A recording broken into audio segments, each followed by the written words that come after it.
Mình yêu là lúc Sunday ta nói về cầu to the church and its mission. Là bên trên ha nếu lúc lót lệ tiền nụ. Nếu nói về lúc sau cho lúc ra lúc là the church and the world. Là bên trên ha lúc lát tê. Thọ bé hạt lúc lát tê nó mà chỉ hạt bé chỉ ya hạt lúc lát tê cứ bé nhỏ. Ta chỉ bé hạt cho tôn nên cứ chỉ bảo văn chữ cứ nhỏ cho hồ lúc lát tê nó. The church and the world. Mình cho cố cùng sát bé thảo văn chữ cho bé cho học kể.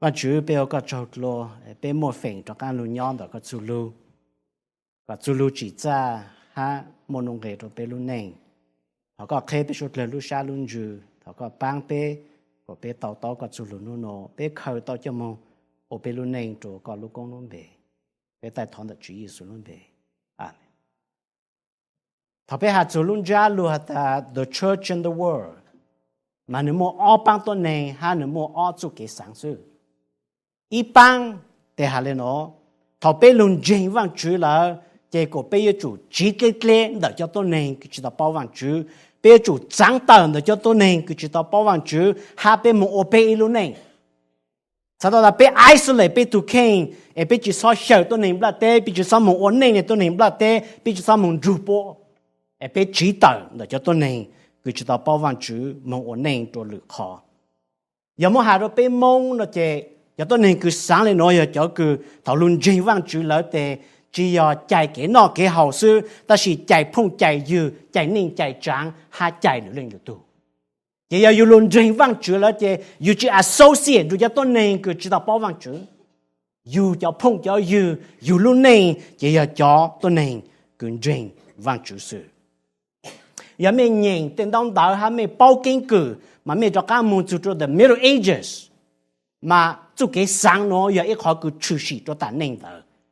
Mấy bộ tàu nụ mấy tụ khen ta why they built monastery. What was the reason why they built monastery? One of the reasons why they built monastery was because the philosophy of thinking of that day says, I need to isolate me from the world so that I can be holy. I need to go away and be separated. Vì lẽ nó bắt chăm biểu cho monastery. Cái cho tôi nên ta thao cho mang particularly cha lại tạo một nhỏ tạo cho monastery. Bộ một ô bộ nọ bộ hậu bộ một nhỏ tạo ha bộ chính chủ cho tôi nên hồ lũng lát tên nó. Giờ bây sai đồ ta nữa nó chỉ mới cho tôi nên practice lên nó chỉ cho. Giờ mình muốn sai cho Amish bộ nên mà bộ chính lên nó bộ chính hay ta bộ need to associate hồ lũng lát tên nó. Mà cho rằng cái bộ này bộ very secluded, ha bộ nhỏ họ từ bộ ở trong đó bộ chỉ bộ được từ một bộ ha một hậu một giờ bộ luôn này, một ít bang mà giờ cho cứ họ hạ lại đó, bây giờ chỉ vang chữ là bây giờ lỡ lăng là càng là bây ổn định cho luôn là tên nó, chỉ bây ổn tuần này ha ổn định này tuần này ổn, bây dùng này tuần này ổn, bây tolerate tuần này chụp cái ổn này tuần này ổn chỉ là bây ổn. Bây giờ chỉ vang chữ là lo cắn là bây giờ chủ tôi này ổn này chỉ bây mong chủ tôi này ổn này nên nó mới bù to là some of the churches embrace this idea. So instead of you sáng tạo nó lúc lát tê, ta chỉ you một ô lấy lúc lát tê nó ye lộ ông gầu ông rồi ông pling ông gì là you ô chỉ tăng lên đó sư you cho chú cái chủ lùng gang cho hụt bằng gì. Ye bây một ít cho gì cái nó giáo sư lo Jing hata yu coi ya tao có bu là tao cho họ nó luôn gang tao cho hú bên trên thằng cú mua vàng chú lu cho lu sai mà vàng chú lu khá cho bé lên nó hata ở chú cái sáng lên nó mà有cái hú tôi xí rồi ya bé chạy bé tu khen tao là bé yên有cái rồi ya bé họ ô lên luôn bát tên nó ô là bé有cái. So the question, what is the role of the church in this world?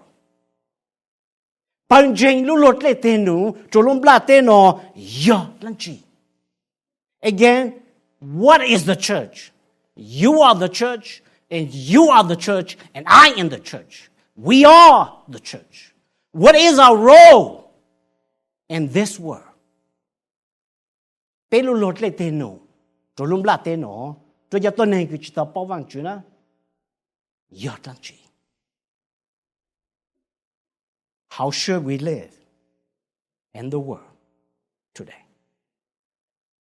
Cú lô chân trái vang chú lô mà vang lô cú mua khá lên nó ha tàu kế lên nó cho bé as a church giờ bận trình là bé lô lót lên tiền nó giờ lên nó họ thì bận trình yo chủ vấn nên đủ lắm là thế là gì nó mới kêu là the church is to live with the world.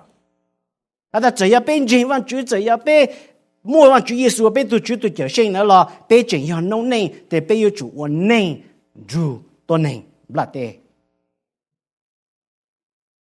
Nếu rồi Chúa Giêsu rằng lục thọ vang Chúa, hú yêu hành cho cầu xiang, mà mấy lúc sai nữa cho lục thọ vang Chúa mà, nếu chỉ là thọ của vang Chúa mua chọn riêng chủ tận luôn là thế,但是nếu thọ của vang Chúa tí thái chọn riêng thầu bộ trình ổn định đủ luôn là thế. Hú yêu nhìn là ngay có plau một trong ngay có trao, mà này hay nó.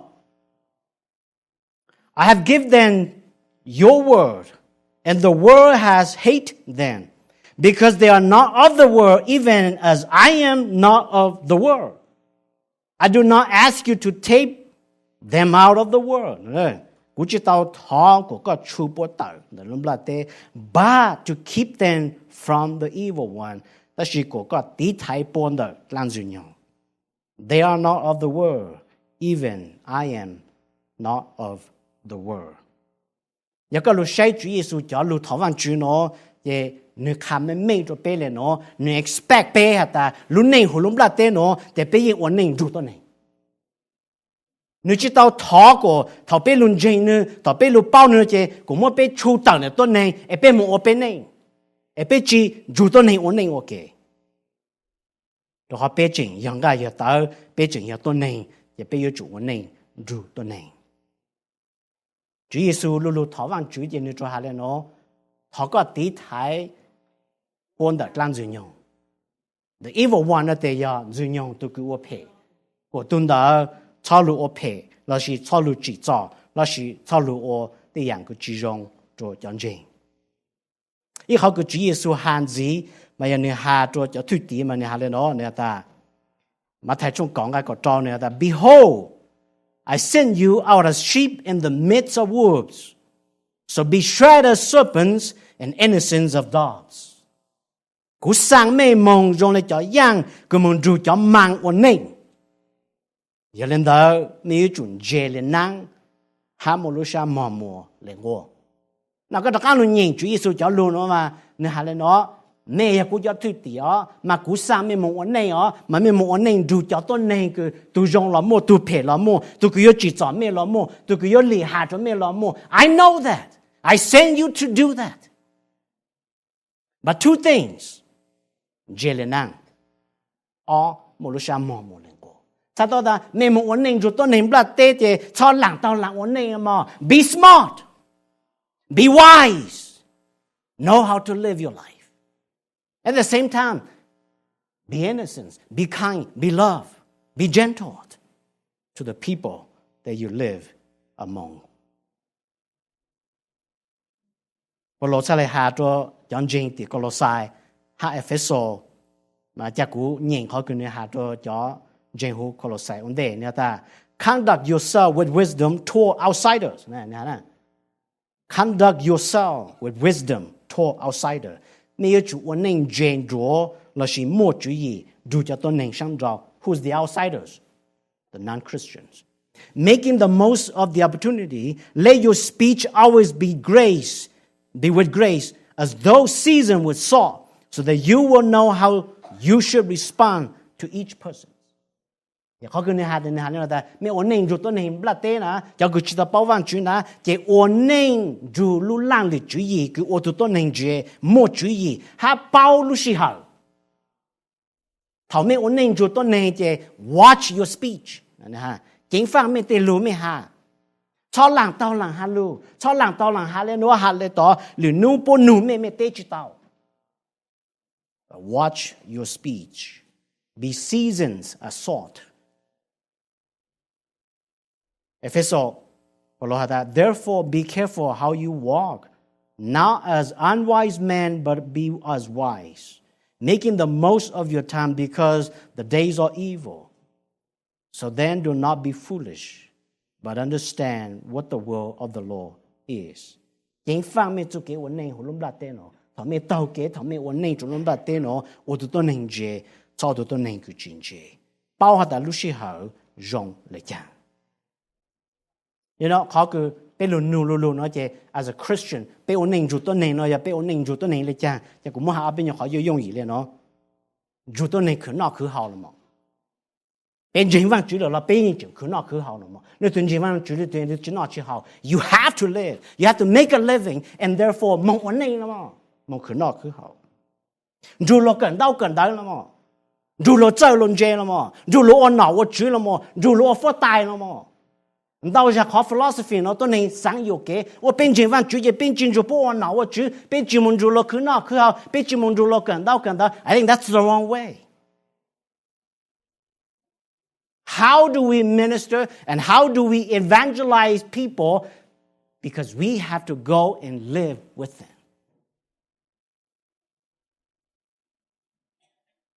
Bên dù lúa nền ô kê, bên dù lúa xì, bên dù lúa nhỏ, bên dù lúa nổ chứ. Đó ra, bên cụ sáng ở đây, bên chính văn chú chế nọ chú cha lúa, vấn đề là nó, bên chính văn chú là bên chính dù lúa, chú lùm lạ tế nó. Bên chính mua chạy dù lúa một senator, bên chính mua chạy dù lúa governor, bên chính dù lúa mua chạy một tốt lệ tổ nụ chú lùm lạ tế nó. Because part of life. Bên mong dù lúa, bên cha influence lúa, bên cha change tao lúa lúc này. Bên cha lại cho tao chú mong rong, mong dù lúa. Nó có hả? Lần tôi khá văn chú tôi cho lawyer. Tùng dên như chú mong ô lawyer, cha khá tao được cho tôi nên cứ cho lawyer. Lần tôi mong khá cho nụ cho chú, có như chú ít tôi nụ chú, mong dù lúa nên có cha khá tao được cho nụ chú. Lần tôi khá văn chú tôi cho tôi nên nhớ tao nên lúc company. Có mong ở hậu lửa tao có lúc company, có cha mong khá tao văn chú tôi cho tôi nên nhớ tao có lúc company. Lần tôi khá văn chú tôi cho tôi nên cần đau, có mong cần đau, cú mong cần đau, yêu cha mong ở bảo thao tôi cho tôi nên đau. This is how the Bible defines that you ought to live with the world. Khó thì bên trên yêu chủ ổn nên trở lùm lạ tê. The church is to be different from the world. Bên trên ổn nên dù lùm lạ tê, ta chỉ bên trên ổn nên trở lùm lạ tê. We live with them, but we live differently. Bên chính chủ bộ khử nọ khử hào, bên chính chủ bộ ổn nào ổn chú, bên chính chủ bộ cần đau, bên chính chủ bộ ổn xì, bên chính chủ bộ tại bốn chế, tại tổ lúc sau của bên chủ bộ ổn nên lên nó là bên lúc nên trở. Lúc mấy cái cha nói that we are in the world, but we are not of the world.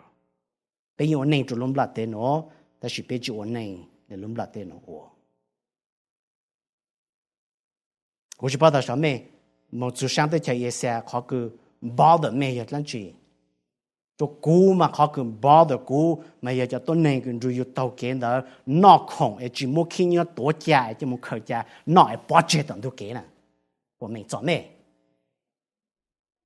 Dù tôi ngay luôn năng nữa, ta mua bỏ nó nữa, ta chỉ bỏ sự bỏ tận nó sao, nữa. Đó giờ cô sao, giờ tôi nên là chỉ nhà hú lệ, chỉ nhà hú lệ, nó. Bố lù luôn đủ trong lên đó, hoàn đó chỉ phê cho bố, cho bé, để phê cho bé. Nó có hả? Đến chủ lùm lạ tên nó ổn nè, ta chỉ bé chủ ổn nè, để lùm lạ tên nó ổn. Lối yêu ổn gạo ổn rau, lối yêu plei ổn gì, lối yêu tứ giải yêu bao, lối yêu mong ổn ổn nó bé chỉ ổn. Lối yêu mong xin phong, lối yêu mong xin đào, lối yêu mong ổn bao ổn đủ bé chỉ ổn. Họ bé trả.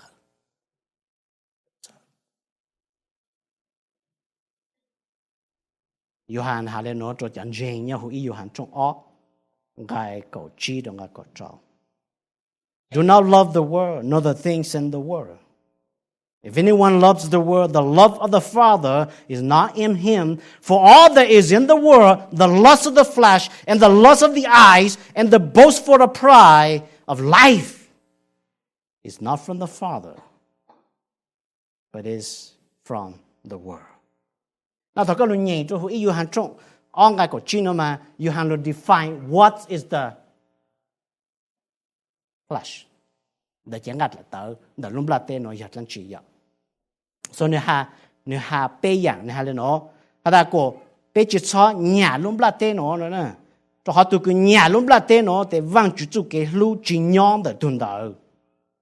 错样个龙不拉得喏，我的也能知呢，the lust of the flesh。那在路下伢的讲个了到。ไม่บอกตอนนัวแต่ลูกชายคุณยันแต่จังกันแต่เรื่องจี What is the lust of the flesh? Well, let me give it to you. Galatians chapter 5, verse 19 to 21. Now the deeds of the flesh are evidence, which are immorality, impurity, sensuality, idolatry, sorcery, enmity, strife, jealousy, outbursts of anger, dispute, dissension, factions, envying, drunkenness, carousing, and things like this, which I forewarn you just as I have warned you before, that those who practice such things will not inherit the kingdom of God.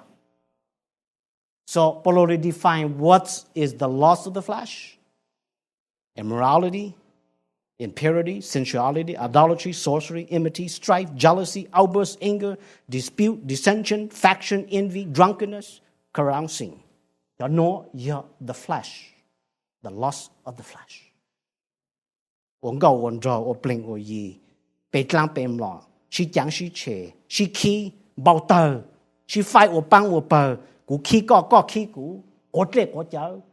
All these things are the flesh. All the flesh. 好的阿门呢，the loss of the eyes. 的做警察的路好摸，你不到山的做警察的路好摸也跟住，做警察的路好摸也好个有去造杀了。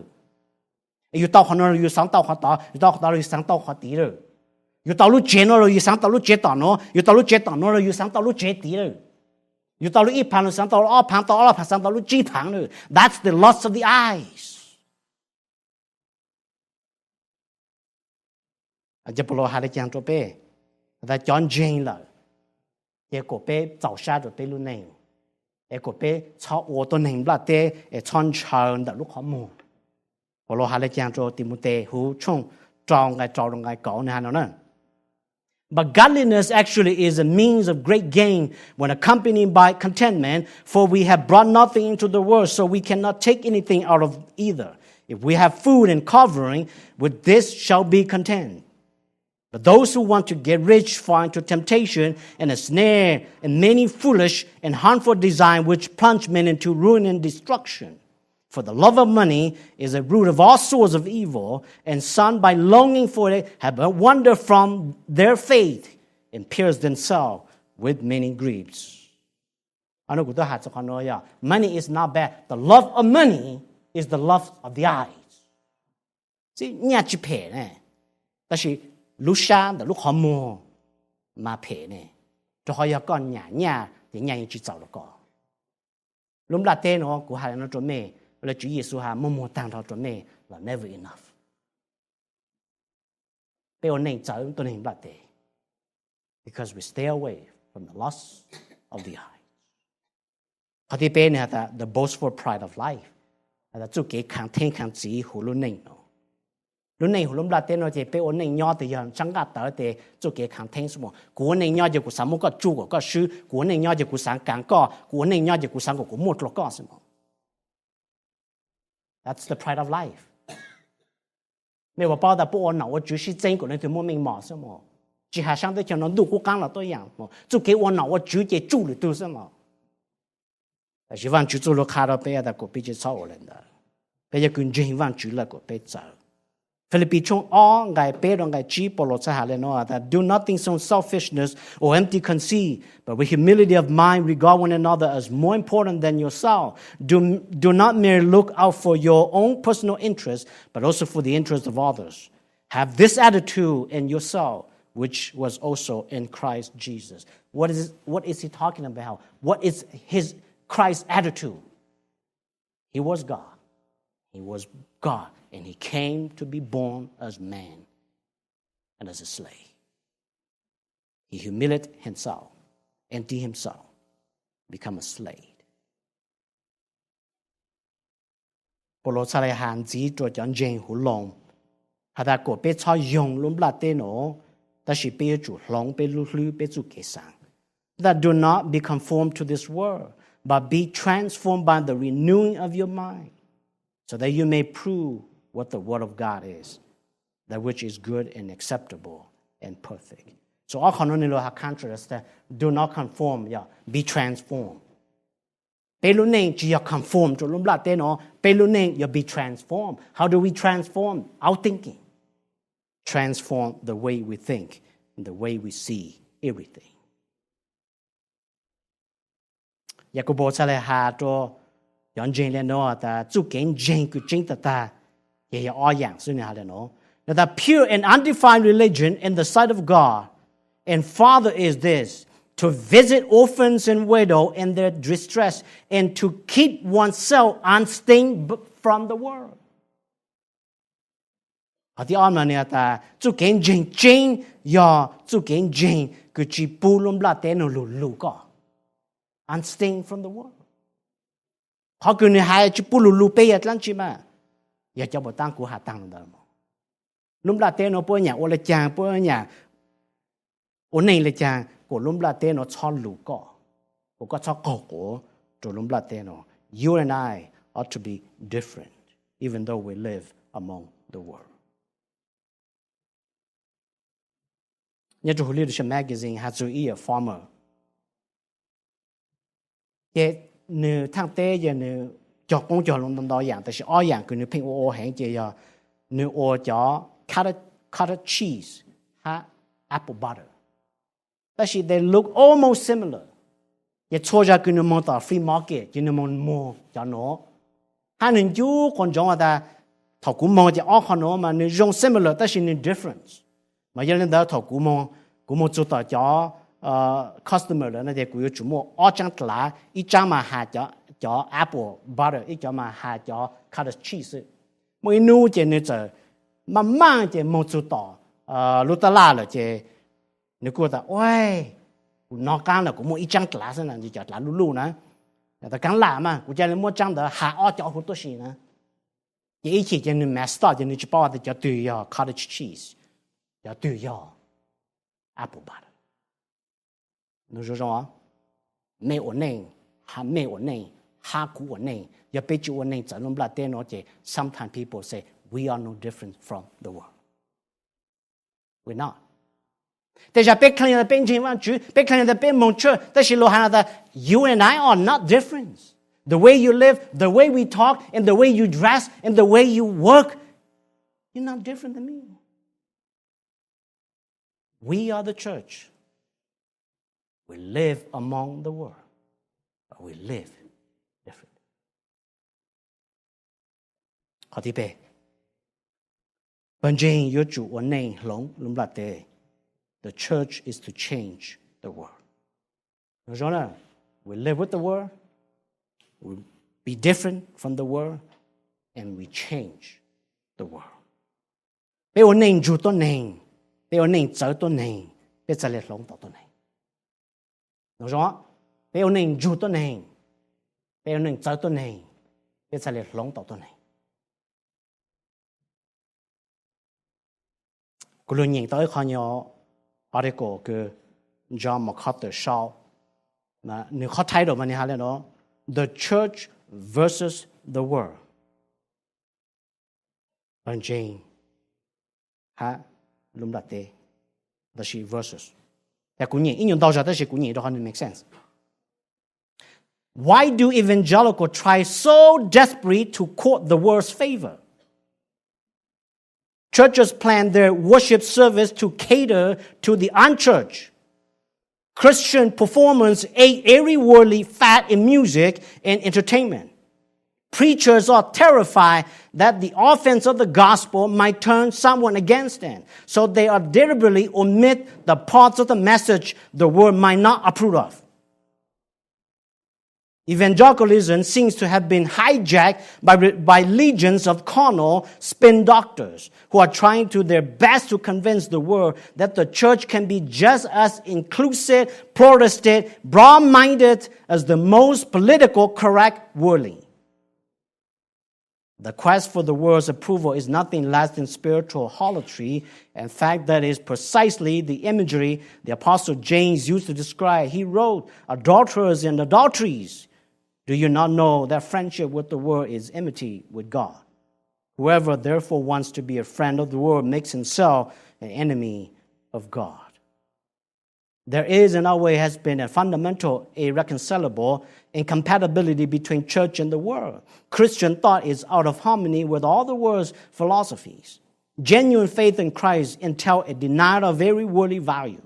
Biblical truth contradicts all the world's religions.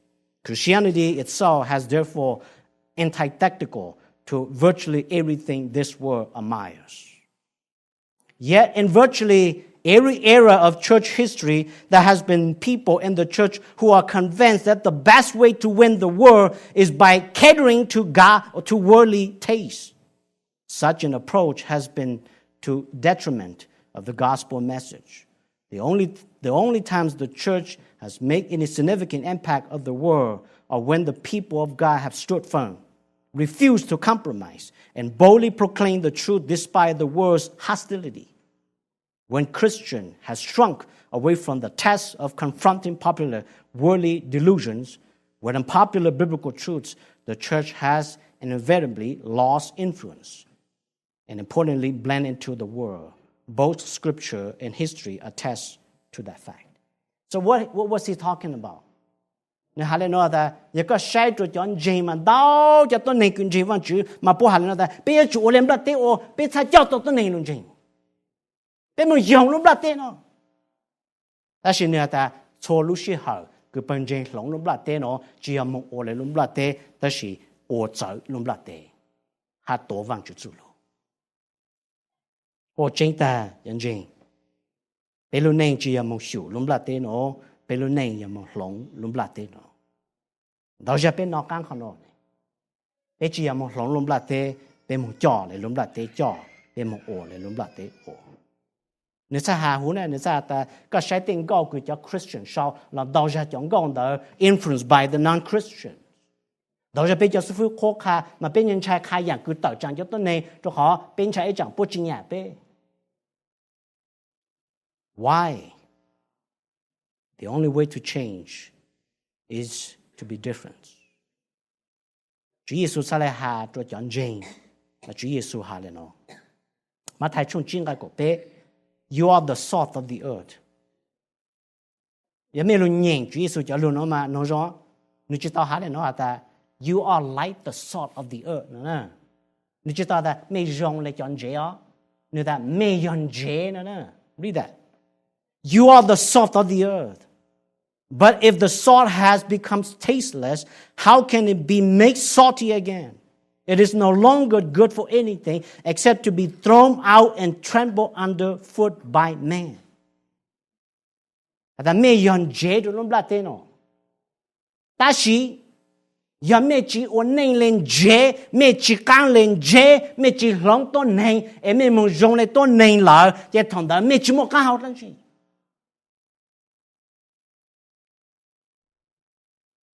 Họ tuy mẹ hay giờ cũ nữa, bây giờ này tôi nhìn bắt té thế nào, hiện nun đã bây chỉ một cái hàng chuyện, bây giờ tôi chơi bây giờ đã bên trên văn chữ là we become irrelevant,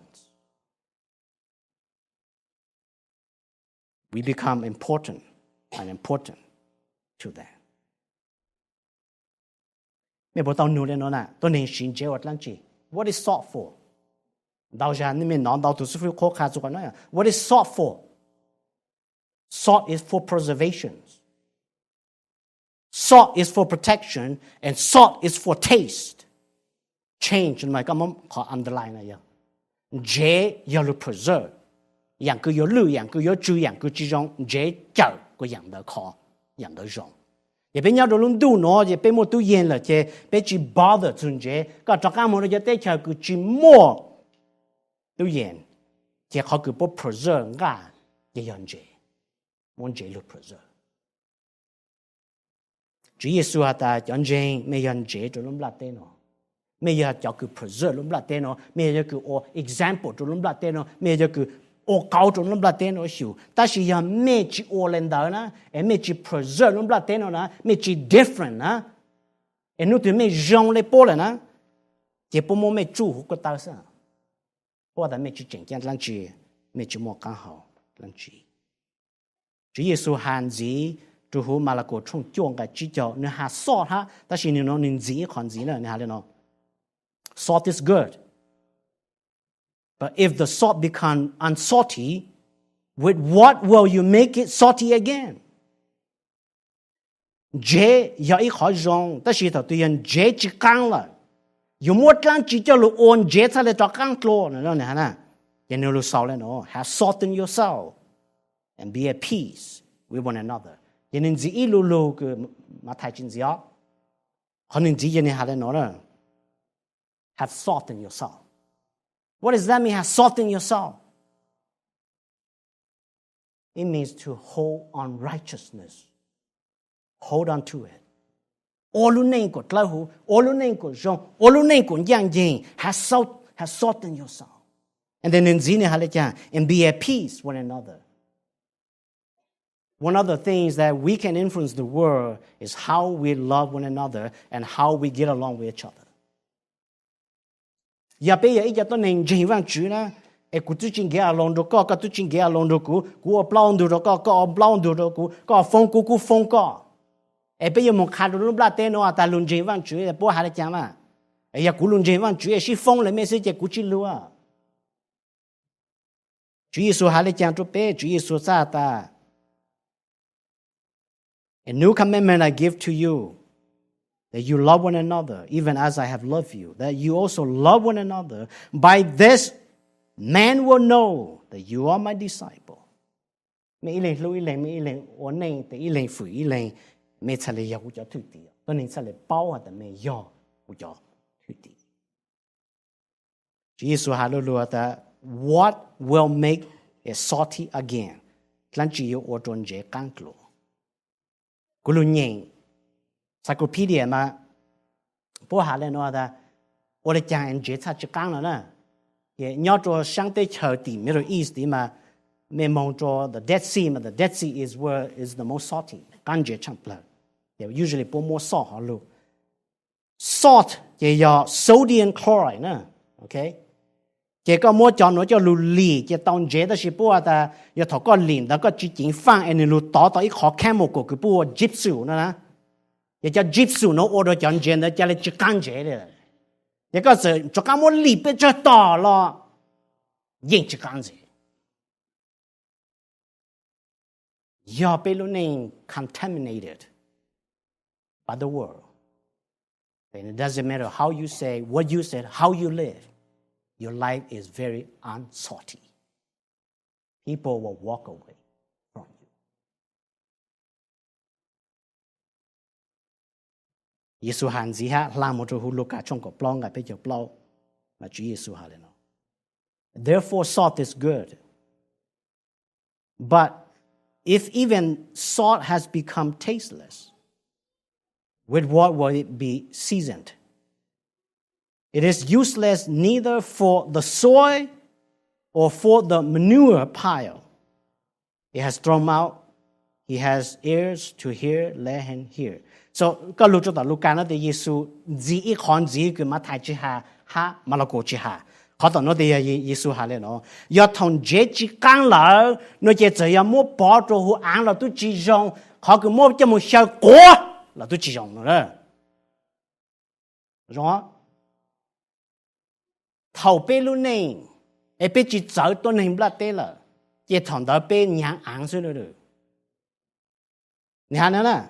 侬说 ，it is neither good for soil nor for manure. 要被路内被只走多年不啦的，被只浪多年不啦的，也被都只莫刚好了子。bây giờ mình bỏ rồi hồ ăn là tôi chỉ dùng là chỉ bây giờ mình bỏ rồi dạng cứ khi nhớ trong bờ dạng cứ cá trong bờ dạng cứ tôi nên chỉ xóa ra chỉnh chế là mình nuôi có nè là tôi chỉ dùng chẳng gì the role of the Christian is to live with the world, but to be different from the world so that we can change the world.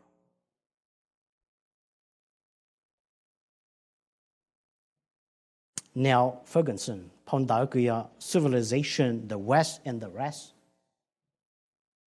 Nếu chúng ta muốn ra bộ môn interview itu Communist Party cái Chinese, ta chỉ bố trí khăn luôn bề, nếu itu tôi này cứ một mình mỏ cho nên chỉ sang khăn luôn bề.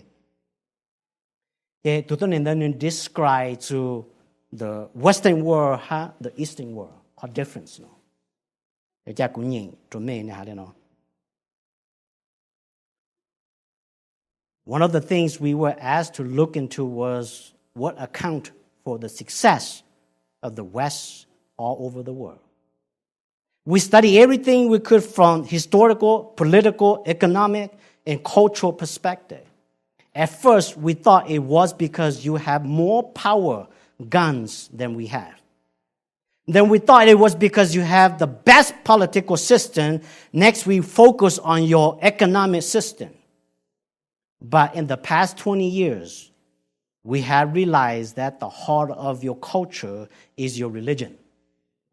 Rồi, là bây giờ cởi chú mê cái ổn định cho tôi nên nhớ sang West, mà bây giờ ta thấu u mà bây giờ yo mê lệ cái cho nó cho ô mê tên nụ tên chữ, bây giờ mê lệ cái lăng cái lộ, ta chỉ nên go hiong nó bây giờ nữ chúa ta chỉ yo tên đó yo mê lu sa cứ mê chú kinh jing. But in the past 20 years, we have realized that the heart of your culture is your religion, Christianity. The Christian moral foundation of social and cultural life was that makes possible the energies of capitalism and then successful transition to democratic politics. We don't have that. We don't have that. Câu tụi tôi nên thì chỉ tao bảo văn chữ hay là khó cứ lòng mê luôn nên giờ mê chú kiến trình lòng mê luôn này hết chỉ một khẩn phong cho you. Let me ask you again, what is your role in the world? What is your role in the world? As a Christian, our role again is to live with them, to be different from them, so that we can change them for the kingdom. I want you, okay?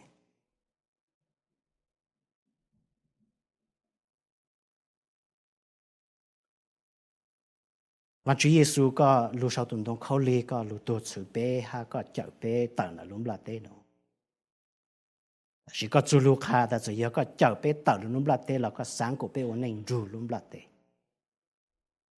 Bé yên rù lô khứ nó khứ học bé yên rù lô cỡ giờ cỡ dễ bé yên rù lô ổn nụ và chứ bé yên rù lô ổn định ok. Chỉ tôi lúc xí hẳn đó của bé ổn định giờ. Và có chú lưu ya họ cứ bé cho. Rồi cái nhang dây họ cứ bé tàu.